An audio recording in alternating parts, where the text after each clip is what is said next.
सतनाम सतनाम सतनाम जी, वाहेगुरु वाहेगुरु वाहेगुरु जी। गुरु गोविंद सिंह ने मुगलों से 14 बार युद्ध किया था। उन्हीं में से एक चमकौर का युद्ध था। इसमें 10 लाख सैनिकों ने 43 सिखों की घेराबंदी कर दी थी। इस युद्ध में गुरु गोविंद सिंह के 2 बेटे भी शहीद हो गए थे। जरा सोचिए कि अगर आप कहीं जा रहे हैं और अचानक 10 लोग आकर आपको घेर लें तो आपकी क्या स्थिति होगी। शायद समझ भी नहीं पाएंगे इनसे बचकर कैसे निकलें। ऐसे में अब आप गुरु गोविंद सिंह के चमकौर युद्ध के बारे में सुनोगे तो आपके रोंगटे खड़े हो जाएंगे।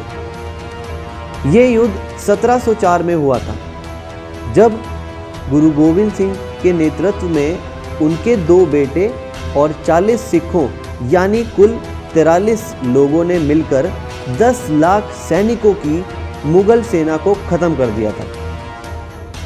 43 सिख और 10 लाख सैनिक, सोचने से भी ये बिल्कुल अविश्वसनीय लगता है, लेकिन ये सच है। ऐसे में बहादुरी के स्वामी थे खालसा पंथ के संस्थापक और सिखों के 10वें गुरु गुरु गोविंद सिंह जी। 1704 के आसपास मुगलों का दमन चरम पर था। ये जबरन लोगों को धर्म परिवर्तन कराने में लगे हुए थे। तब सिखों के 10वें गुरु गुरु गोविंद सिंह ने इसका विरोध किया। उन्होंने मुगलों के खिलाफ मोर्चा खोल रखा था। मुगल उन्हें शिकस्त देने में नाकाम हो चुके थे और हर हाल में उन्हें जिंदा या मुर्दा पकड़ना चाहते थे। इसीलिए उन्होंने आनंदपुर साहिब को घेर लिया। उन्हें अंदाजा था कि आनंदपुर साहिब में ज़्यादा राशन पानी नहीं बचा है। कुछ दिनों बाद गुरु गोविंद सिंह को इसके लिए बाहर आना ही पड़ेगा, तब वे उन्हें पकड़ लेंगे। लेकिन गुरु गोविंद सिंह मुगलों की सेना को चकमा देकर वहां के लोगों को साथ लेकर वहां से निकल गए। इससे मुगल बुरी तरह चिढ़ गए थे और उनका पीछा करने लगे। गुरु गोविंद सिंह आनंदपुर साहिब के लोगों को लेकर सिरसा नदी पर पहुंचे। उस समय नदी का उफान चरम पर था। ऐसे में नदी को पार करते हुए तमाम लोग बह गए। सिर्फ गुरु गोविंद सिंह, उनके 2 बेटे और 40 सिख बचे थे। वे बुरी तरह थक चुके थे और सुरक्षित जगह की तलाश में थे।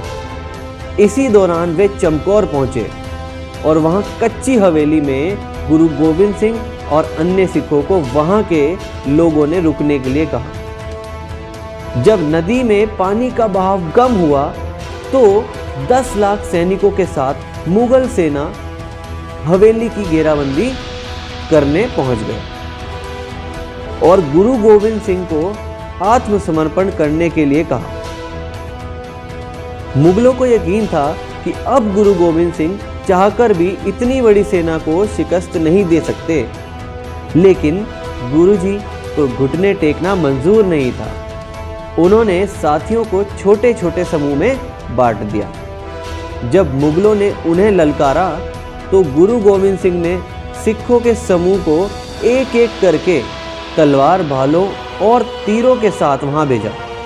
उन सिखों ने मुगलों का डटकर सामना किया और आधी से ज़्यादा सेना को खत्म कर दिया। इस दौरान तमाम सिख लड़ते लड़ते शहीद हो गए। गुरुजी के दोनों बेटे भी इस युद्ध में शहीद हो गए। गुरु गोविंद सिंह और उनके 2 साथी बचे थे। गुरु गोविंद सिंह वहां से छुप कर नहीं जाना चाहते थे, इसलिए उन्होंने मुगल सेना को ललकारते हुए आवाज लगाई कि मैं जा रहा हूं, हिम्मत है तो पकड़ लो।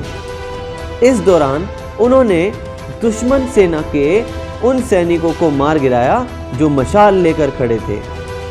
मशालें जमीन पर गिरकर बुझ गई। चारों तरफ सिर्फ अंधेरा ही अंधेरा हो गया था। ऐसे में सैनिक आपस में लड़कर मर गए। जब सुबह वजीर खान ने नज़ारा देखा तो सेना खत्म हो चुकी थी और गुरु गोविंद सिंह वहां से निकलकर भाग चुके थे। तो कैसी लगी आपको ये कहानी? अगर अच्छी लगी हो तो हमारे चैनल को सब्सक्राइब कर लीजिए ताकि आपको आने वाले सभी वीडियोस का नोटिफिकेशन मिलता रहे।